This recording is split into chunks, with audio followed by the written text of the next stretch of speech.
Pay-per-view qui s'est déroulé la nuit de samedi à dimanche à Las Vegas dans l'état du Nevada, on se demande qui a empoché sa mallette et ainsi obtenir son opportunité à devenir champion du monde dans le futur. Salut à tous, c'est Jimbo et aujourd'hui on se retrouve pour les résultats de Money in the Bank 2022.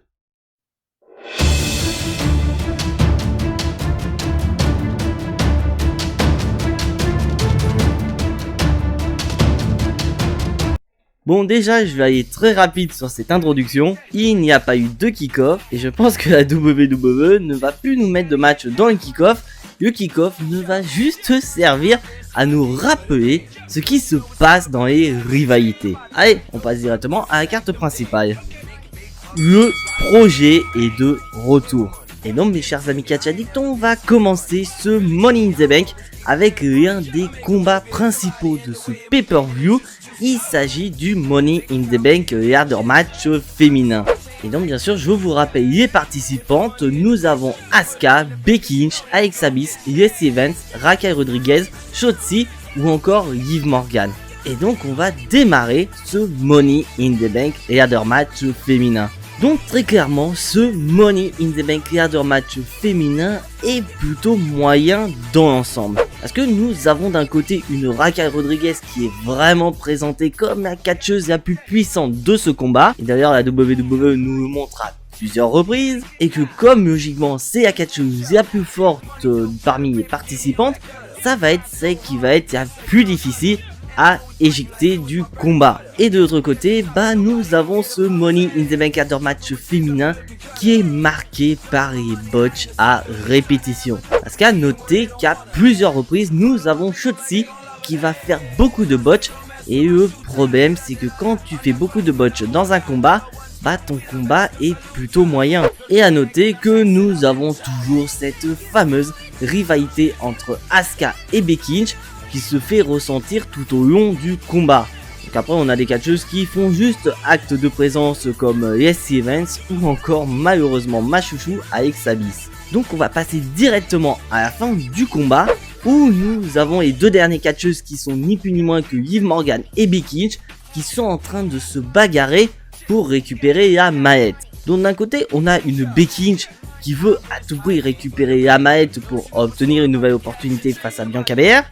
Et de l'autre côté, on a une Liv Morgan qui veut montrer que le projet Liv Morgan n'est pas mort et que grâce à cette mallette, le projet Liv Morgan peut renaître de ses cendres. Et donc c'est avec la plus grande joie que je vous annonce que c'est Liv Morgan qui a récupéré la mallette et qui est devenue Miss Money in the Bank 2022.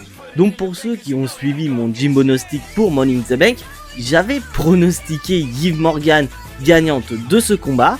Donc très clairement j'étais hyper content quand elle a décroché la mallette parce que je fais partie de ces catch addicts qui croient énormément à Liv Morgan. Je veux que le projet Liv Morgan renaisse de ses cendres et avec l'acquisition de la mallette, on peut qu'espérer. Allez, on passe au prochain combat. Un vainqueur inattendu.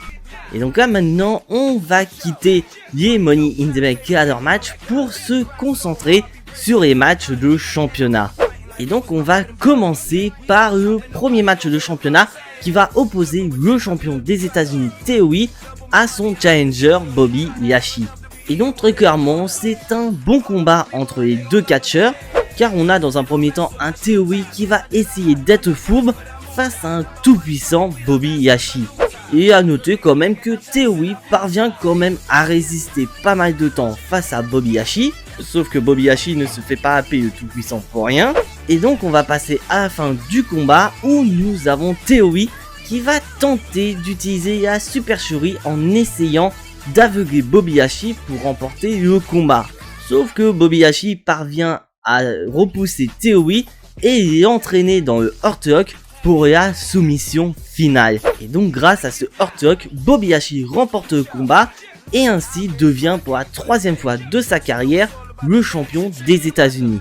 Donc c'est vrai que d'un côté j'étais agréablement surpris de voir Bobby Lashley champion parce que bon très clairement Bobby Lashley le mérite, il est en plein push et c'est vrai qu'avec le titre de champion des États-Unis entre ses mains, ça peut être très intéressant. Mais de l'autre côté, c'est vrai qu'on avait beaucoup de rumeurs autour d'un John Cena TOE pour SummerSlam, donc c'est vrai que j'avais un petit peu du mal à croire que TOE allait perdre face à Bobby Lashley. Mais apparemment, selon les rumeurs aux États-Unis, on pourrait effectivement avoir cette confrontation entre TOE et John Cena, mais pas au SummerSlam, mais pourquoi pas l'année prochaine à WrestleMania 39. Donc en me basant sur ces informations là, ça me paraît entièrement logique que Bobby Lashley récupère le titre de champion des États-Unis de TOE. Donc d'un côté, un Bobby Lashley champion des États-Unis ne me dérange absolument pas parce que ça peut me faire patienter en attendant d'avoir pourquoi pas d'ici quelques mois une perte pour son titre de champion des États-Unis pour pourquoi pas se diriger vers le main event et pourquoi pas un match de championnat face à Roman Reigns. Et vous mes chers amis catch addicts, êtes-vous content pour Bobby Lashley et sa victoire pour le titre de champion des États-Unis? J'attends vos commentaires avec impatience. Allez, prochain combat. Une victoire sans aucune surprise. Et donc là mes chers amis catch addicts, on va passer dans la division féminine et on va commencer par le titre féminin de Raw. Donc je vous rappelle que Bianca Belair, la championne, doit défendre son titre face à Carmella. Et très clairement, ce n'est pas une grosse surprise dans ce combat, car dans l'ensemble du combat, c'est Bianca Belair qui fait le combat à elle toute seule. Et bien sûr, je vous rappelle que Carmella n'est pas vraiment une très bonne catcheuse, ou plutôt que la WWE ne la positionne pas en tant que grande catcheuse à l'heure actuelle. Donc ce qui fait que, pour être honnête, je n'étais pas énormément investi dans ce combat. Et je pense que c'est le cas pour beaucoup de catch addicts. Et c'est donc sans aucune surprise que Bianca Belair est parvenue à battre Carmella et ainsi conserver son titre féminin de Raw. Mais ça va être après match qui va être plus surprenant. Car en effet, après avoir perdu le combat face à Bianca Belair, nous avons Carmella qui va s'attaquer rapidement à Bianca Belair en lui envoyant un message en disant très clairement que ça ne fait que commencer entre les deux catcheuses. Donc très clairement, je pense que ça va être le cas, c'est très loin d'être terminé entre les deux catcheuses et on pourrait avoir une nouvelle confrontation entre les deux catcheuses, pourquoi pas lors de SummerSlam. Pour moi personnellement, je ne veux pas de cette confrontation, j'ai d'autres projets pour Bianca Belair. Mais pour connaître mon match que j'attends pour Bianca Belair au SummerSlam, il faudra attendre ma carte de rêve pour SummerSlam. Allez, prochain combat. Une victoire marquée par un vol. Et donc là mes chers amis catch addicts, on va passer au seul match tag team du pay-per-view, c'est-à-dire un match pour les titres tag team unifiés. Et donc pour ce match tag team unifié, nous avons les champions qui vont affronter les Street Profits.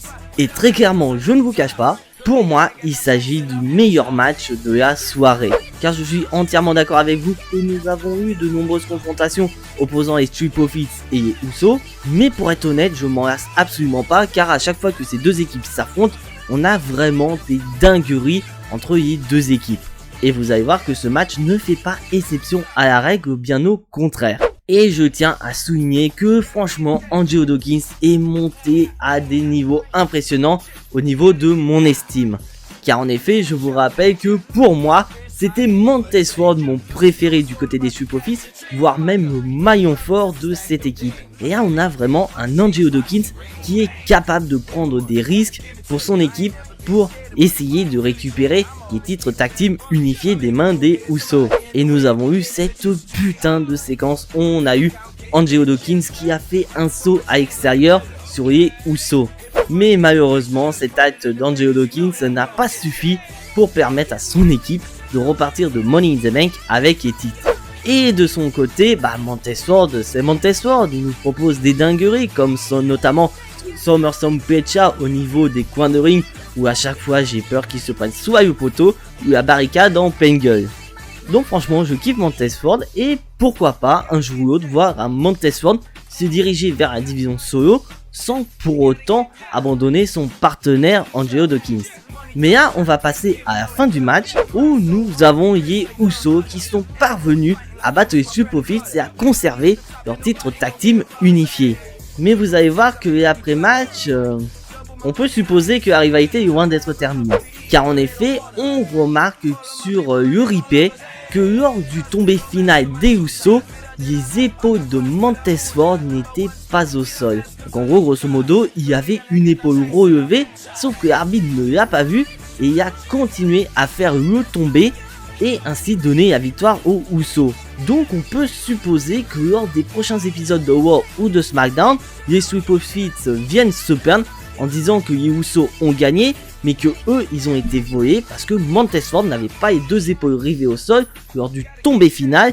Et ces derniers pourraient pourquoi pas demander un match revanche aux Usos, peut-être lors de SummerSlam. Parce que c'est vrai que j'avais dit, pour être honnête, je verrais pourquoi pas le Miz et Logan Paul affronter les Usos, sauf qu'on a appris que Logan Paul a signé son contrat avec la WWE, mais c'est avant tout pour aller péter le cul du Miz lors de SummerSlam. Donc on peut retirer cette idée là. Donc d'un côté, ça me dérangerait pas de voir une nouvelle fois les Usos et les Street Profits s'affronter lors de SummerSlam, parce que très clairement après le match qu'ils nous ont proposé, moi je dis foncez. Allez, prochain combat. Un match de soumission sans être un match de soumission. Et donc là mes chers amis catch addicts, on continue avec la division féminine et là on va passer du côté de SmackDown. Et donc pour cela, nous avons la championne Ronda Rousey qui va affronter Natalya. Et donc très clairement, je pense qu'on était tous d'accord, j'ai vraiment eu l'impression d'avoir un match de soumission à la télévision. Parce que en effet, durant l'intégralité du combat, nous avons eu majoritairement que des prises de soumission entre Ronda Rousey et Natalya. Et d'ailleurs à noter, en parlant des soumissions, nous avons Ronda Rousey qui ne va pas du tout vendre les prises portées par Natalya. Car en effet, nous avons une Natalya qui va nous faire du Natalya dantesque, c'est-à-dire que cette dernière va vouloir attaquer les jambes de Ronda Rousey pour pouvoir en finir avec son sharpshooter. Sauf que je trouve que personnellement, Natalya s'attaque aux jambes de Ronda Rousey beaucoup trop tard. Et puis surtout, à noter que Ronda Rousey, pendant le combat, va faire l'outrage suprême en portant le sharpshooter sur Natalya. Et vous allez voir que ça va pas du tout plaire à Natalya, car cette dernière va vouloir faire exactement la même chose que Ronda Rousey, c'est-à-dire qu'elle va vouloir appliquer le armbar sur la championne.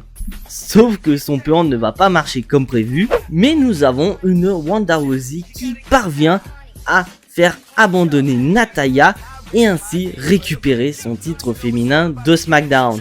Mais vous allez voir que c'est loin d'être terminé. Le projet est enfin là. Et bah oui mes chers amis catch addicts, car après que Ronda Rousey ait battu Natalya pour conserver son titre féminin de SmackDown, nous avons la Miss Money in the Bank Liv Morgan qui arrive et qui va vouloir utiliser sa mallette pour obtenir son match de championnat. Donc c'est validé, on part sur Liv Morgan Ronda Rousey pour le titre féminin de SmackDown. Et là franchement j'ai commencé à flipper en pensant que la WWE se fout littéralement de notre gueule. Car dès le début, on a Liv Morgan qui se fait prendre dans le angle lock par Ronda Rousey. Et c'est vrai que j'avais énormément peur car je pensais qu'elle allait rapidement abandonner et ainsi devenir la première femme à ne pas avoir réussi à cash in avec succès. Mais bon, plus de peur que de mal, car comme par magie, Ronda Rousey se fait surprendre par un roll-up de Liv Morgan et perdre le combat.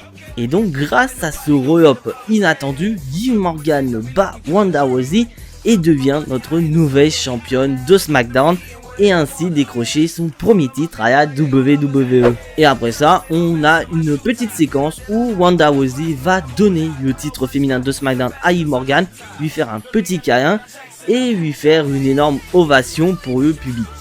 Et elle va demander au public de l'applaudir. Elle est la nouvelle championne Liv Morgan. Donc d'un côté c'est vrai que je suis assez content de voir Liv Morgan nouvelle championne de SmackDown, mais c'est vrai que j'ai un petit peu peur en fait. Car en effet malheureusement ce qui me fait peur c'est que Liv Morgan va être une nouvelle championne. Car ce qui me fait peur c'est que Liv Morgan est notre nouvelle championne, ça c'est sûr. Mais je sens que la WWE risque de nous faire comme l'année dernière avec Nikki ASH. Car souvenez-vous, l'année dernière, Nikki ASH avait décroché la mallette et est devenue nouvelle championne de Raw, mais la WWE n'avait aucun projet pour elle. Donc ce qui me fait peur, c'est que Liv Morgan risque de subir le même sort. Et pour être honnête, je commence à en avoir ras-le-bol des cash-ins féminins. Parce que vraiment, quand j'ai vu Liv Morgan récupérer la mallette, je me suis dit, putain WWE, ne nous faites pas comme vous faites d'habitude, c'est-à-dire qu'on ait un cash-in féminin très rapidement. Et donc on a eu cette séquence-là où Liv Morgan a cash-in le jour même de sa victoire face à Ronda Rousey, mais surtout le problème c'est que je trouvais que ça avait aucun sens que Liv Morgan cash-in sur Ronda Rousey, sachant qu'il n'y a aucun antécédent entre les deux catcheuses. Et surtout la question qu'on peut se poser c'est quelle va être la suite pour Liv Morgan. Quelle catcheuse va affronter Liv Morgan lors de SummerSlam? C'est très clairement à l'heure actuelle, je ne sais pas du tout. Allez, on va passer au main event. Le main event du protégé. Donc là mes chers amis catchadicts, on va passer au main event de la soirée, le Money in the Bank ladder match masculin, dont nous avons les participants qui sont ni plus ni moins que Riddle, Seth Rollins, Drew McIntyre, Omos, Sheamus, Sami Zayn et Matt Catmos qui vont tenter de décrocher la mallette pour devenir Mr. Money in the Bank. Mais on a une petite surprise avant le début du combat, car en effet nous avons Adam Pearce qui annonce que Vince McMahon a décidé de rajouter un 8ème participant lors de ce Money in the Bank ladder match masculin. Et c'est donc sans aucune surprise que le 8ème participant n'est ni plus ni moins que Theory. Bon, c'est vrai que beaucoup de gens ont un petit peu pété un câble quand ils ont annoncé que Theory allait être 8ème participant de ce combat, mais d'un autre côté je trouve ça cohérent car c'est Vince McMahon qui a annoncé qu'il allait avoir un 8ème participant et que Theory est le protégé de Vince McMahon. Donc d'un côté c'est un petit peu logique que Vince McMahon décide d'intégrer son protégé lors de ce combat. Et donc en parlant du combat, donc à noter comme je l'ai dit lors du pronostic que Omos allait vraiment être le catcheur le plus dangereux de ce Money in the Bank ladder match masculin, et bah j'avais raison, car dès le début Omos fait un carnage dans le ring en éclatant tout le monde sur son passage. Donc pour pouvoir venir à bout d'Omos, et bah l'intégralité des catcheurs doivent se réunir pour faire face au monstre qu'est Omos. Putain ça rime un petit peu cette histoire. Et donc nous avons dans un premier temps une séquence à l'extérieur où nous avons tous les catcheurs qui vont ensevelir Omos sur une tonne d'échelles. Sauf que vous allez voir, ça va pas arrêter Omos pour longtemps, car ce dernier va revenir et pour pouvoir le terrasser totalement, l'ensemble des catcheurs doivent faire un énorme powerbomb sur Omos en le faisant passer à travers la table des commentateurs américains. Donc Omos écarté du ring, on va passer aux autres participants. Et bah à noter que ceux qui sont vraiment mis en avant, c'est ni plus ni moins que Drew McIntyre et Sheamus. Car on voit qu'on a beaucoup de séquences où on a Drew McIntyre et Sheamus qui font équipe, mais on a également des séquences où Sheamus et Drew McIntyre se tapent sur la gueule. Et vraiment celui où je suis extrêmement déçu de sa prestation, c'est ni plus ni moins que Seth Rollins. Parce que pour ceux qui ont vu mon pronostic, Seth Rollins était mon favori dans ce combat. Et c'est vrai que je m'attendais à ce que Seth Rollins nous fasse un peu plus de dinguerie dans le ring. Et pour être honnête, pour moi, Seth Rollins est vraiment inexistant lors de son combat. C'est limite Phantom Rollins. Et d'un autre côté, on a un Sami Zayn qui nous fait du Sami Zayn dantesque, car ce dernier va utiliser la fourberie jusqu'au bout. Je me rappelle d'une séquence où on a Omos qui est en train de démolir tout le monde dans le ring, et on a un Sami Zayn qui se cache derrière un poteau pour pas qu'Omos le remarque. C'était le moment fun de ce match. Et à noter qu'il y a un catcheur, un de mes favoris, où vraiment je suis content de sa prestation. Il s'agit ni plus ni moins que Riddle, car Riddle va nous faire des spots de taré, notamment une séquence où il est monté sur une échelle et il va nous faire un saut sur l'ensemble des catcheurs. Et à noter aussi une des séquences finales de ce combat, c'est lorsque Riddle va porter un super RKO sur Seth Rollins le haut d'une échelle. Donc là on va passer à la fin du combat où nous avons Riddle et Theory qui vont se battre pour tenter de décrocher la mallette. Sauf que malheureusement Riddle ne va pas y arriver et ça va être Theory qui va remporter la mallette et ainsi devenir Mr. Money in the Bank 2022. Donc c'est vrai que beaucoup de gens pètent des câbles parce que Theory a remporté le combat. D'ailleurs moi aussi je suis hyper vénère parce que je m'attendais trop à Seth Rollins ou pourquoi pas Riddle récupérer la mallette. Mais d'un autre côté ça couille de sens car faut pas oublier avant toute chose que c'est Vince McMahon qui a intégré Theory dans le combat et que Theory est le protégé de Vince McMahon. Donc voir Theory remporter le combat ne me dérange pas vraiment. Bon, après c'est vrai que dans l'idée c'est gênant parce que pour moi il y a d'autres catcheurs qui sont vraiment bien mis en avant en ce moment, notamment Riddle et Seth Rollins qui auraient pu avoir une rivalité intéressante face à Roman Reigns. Sauf que voilà, c'est Theory qui a remporté le combat. Maintenant la question qu'on peut se poser c'est quand est-ce que c'est... Donc la question qu'on peut se poser c'est quand est-ce que Theory va décider d'encaisser sa mallette Money in the Bank. Bah, très clairement pour moi pas du tout maintenant. Donc pour moi personnellement pas tout de suite parce que si très clairement on a Theory qui décide d'encaisser sa mallette, notamment pourquoi pas au SummerSlam, et qui parvient à battre Roman Reigns pour devenir champion universel incontesté de la WWE, là je pense que la WWE va perdre énormément en crédibilité.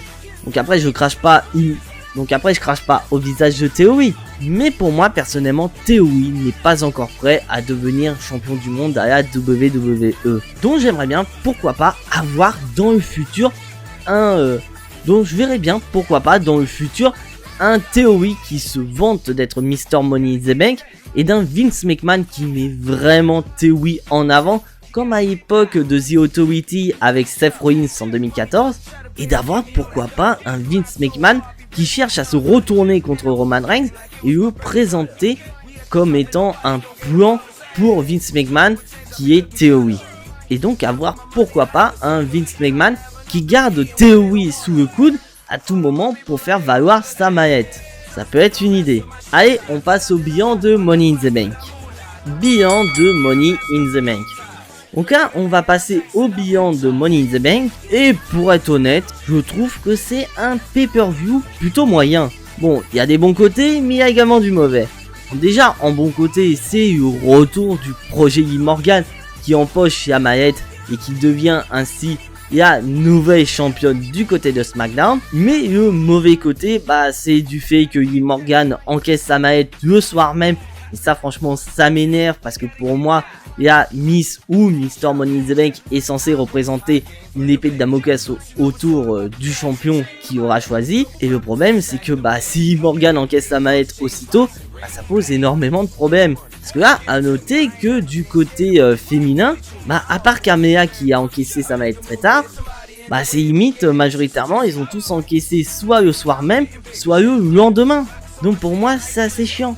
Donc d'un côté c'est vrai que je suis assez content que Liv Morgan est devenue championne, mais après j'ai quand même un petit peu peur de me dire est-ce que WWE n'a pas donné le titre féminin de SmackDown à Liv Morgan juste pour faire plaisir aux fans, et peut-être qu'au SummerSlam cette dernière va perdre son titre rapidement comme Nikki ASH l'année dernière. Et autre côté que j'ai pas trop apprécié, c'est avant toute chose Theory qui empoche la mallette, mais niveau de la construction c'est quand même bien apporté. Donc ce qui fait que ma haine du fait que Theory soit nouveau Mr. Money in the Bank est plutôt de la haine parce qu'il est heel. Il faut pas oublier que Theory est un méchant, donc le but d'un méchant c'est de se faire haïr par le public. Donc moi ce n'est pas vraiment une grosse haine en disant que WWE a merdé, bien qu'un petit peu parce que j'aurais tellement voulu avoir Seth Rollins au Riddle Mr. Money in the Bank. Mais bon, vu comment ça a été construit, la victoire de Theory a du sens. Donc après, je suis assez curieux de voir comment la WWE va construire Theory pour que ce dernier cash in sa mallette avec succès. Donc franchement, si je devais mettre une note à ce pay-per-view, je mettrais un petit 6 sur 10 bien mérité. Ça reste un pay-per-view plutôt correct dans l'ensemble. Et vous, mes chers amis catch addicts, quelle note auriez-vous donné à ce pay-per-view? L'espace des commentaires est à vous et faites-vous énormément plaisir. Donc voilà, c'est tout pour ces résultats de Money in the Bank. Si bien sûr tu n'es pas abonné mon cher ami catch addict, je t'invite à le faire, c'est entièrement gratuit et ça soutiendra la chaîne. Et je t'invite également à activer la petite cloche pour être notifié des prochaines vidéos. Et surtout, lâche un maximum de pouces bleus qui font énormément plaisir à la chaîne. Et donc mes chers amis catch addicts, on se retrouve prochainement pour une toute nouvelle vidéo. Mais en attendant, soyez tous très fiers d'être des catch addicts. C'était Jimbo et à la prochaine.